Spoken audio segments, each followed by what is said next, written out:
Tras la llamada Revolución Libertadora, muchas de las conquistas sociales del gobierno peronista fueron olvidadas y muchas sencillamente ocultadas, tergiversadas y derogadas.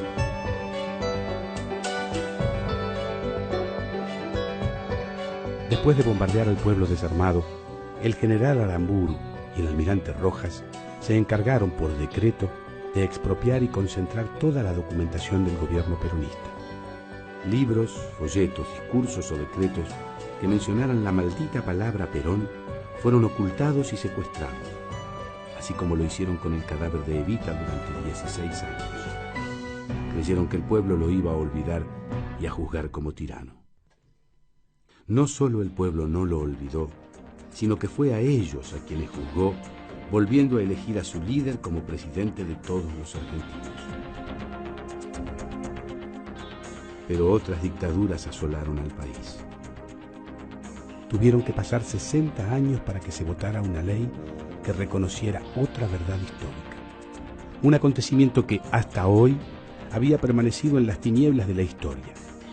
Se hizo ley el día de la gratuidad de la enseñanza universitaria. El presidente de la Nación Argentina decreta: suspéndase con anterioridad al 20 de junio de 1949 el cobro de los aranceles universitarios actualmente en vigor.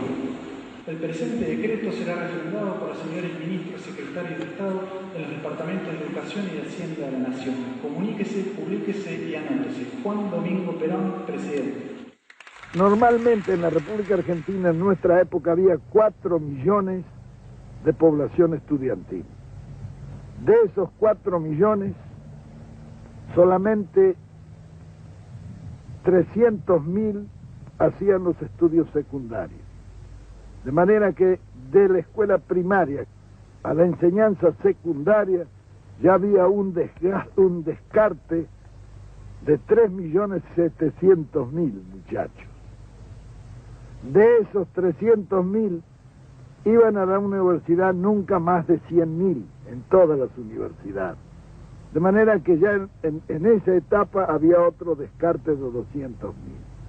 ¿Qué pasaba con estos 3 millones largos que al terminar la escuela primaria no podían ir al secundario porque no tenían medios, porque como la enseñanza era cara, ninguno de ellos podía seguir los estudios superiores?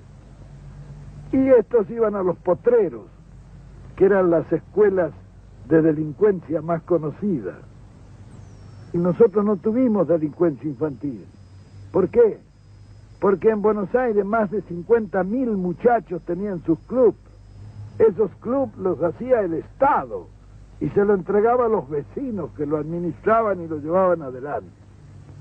Por otra parte, las escuelas profesionales, donde el chico iba, recibía un salario y a la vez estudiaba. Después de recibirse de operario, iban a la fábrica, estaban 3 años. De ahí podían pasar a las escuelas de aplicación, que eran escuelas para formar sobrestantes, jefes de talleres, etc.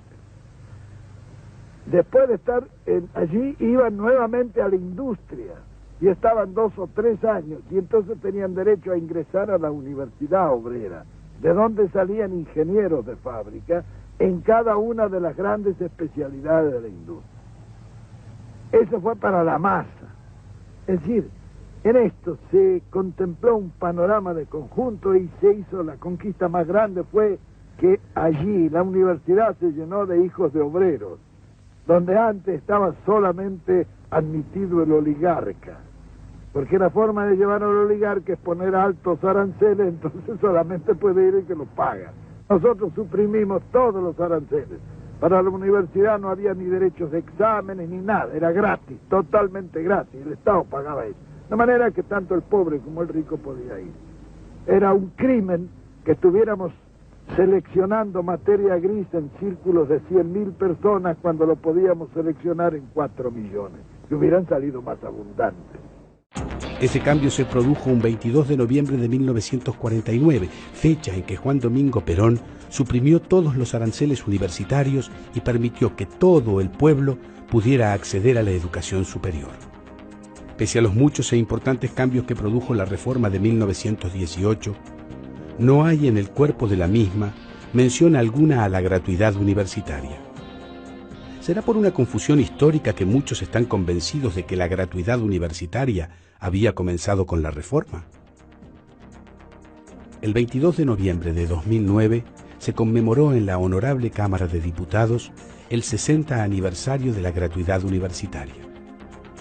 Por la promoción social que significó, por los millones de argentinos que pudieron estudiar, por las vidas que transformó, por todos los que hasta ese día ni siquiera soñaban con entrar a una universidad, por esa decisión política histórica de un gobierno que quiso hacer un país más justo y una universidad que trabaje para engrandecer la nación.